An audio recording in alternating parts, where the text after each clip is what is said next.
भारतीय संविधान में संसदीय प्रणाली, जो कि यूपीएससी प्रीलिम्स में बार बार इस पर सवाल पूछा जाता है। भारत के संविधान में संसदीय प्रणाली प्रचलित है, जिसको जनता द्वारा विधायिका का चुनाव किया जाता है।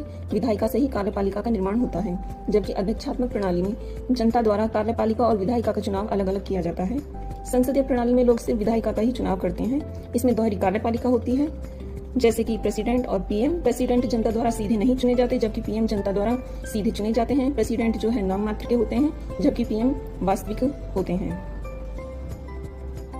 अध्यक्षात्मक प्रणाली में जनता 2 बार चुनाव में भाग लेती है और जनता अपने प्रेसिडेंट को सीधे तौर पर चुनती है। संसदीय प्रणाली में कार्यपालिका अपनी नीतियों कार्यों हेतु विधायिका के प्रति उत्तरदायी होती है। इसे कैबिनेट सरकार, उत्तरदायी सरकार भी कहा जाता है। संसदीय व्यवस्था ब्रिटेन, भारत, जापान में प्रचलित है। इसकी व्यवस्था आर्टिकल 74-75 में की गई है। आर्टिकल 74 में प्रावधान है कि राष्ट्रपति को सलाह और सहायता देने के लिए एक मंत्री परिषद होगी, जिसका प्रधान प्रधानमंत्री होगा। आर्टिकल 75 में प्रावधान है कि राष्ट्रपति पीएम की नियुक्ति करेंगे और पीएम की सलाह पर ही प्रेसिडेंट अन्य मंत्रियों की नियुक्ति करेंगे। मंत्री जो है राष्ट्रपति के प्रसाद पर्यंत रहेंगे। इसमें संसदीय प्रणाली की कुछ विशेषताएं हैं, जैसे कि वास्तविक और नामिक कार्यपालिका, बहुमत प्राप्त दल का इसमें शासन होता है, सामूहिक उत्तरदायित्व होता है। आर्टिकल 75 के क्लॉज 3 के तहत मंत्री परिषद सामूहिक रूप से लोकसभा के प्रति उत्तरदायी होती है।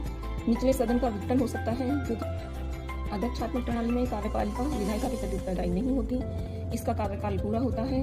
एकल कार्यपालिका होती है, इसमें शक्तियों का विभाजन होता है।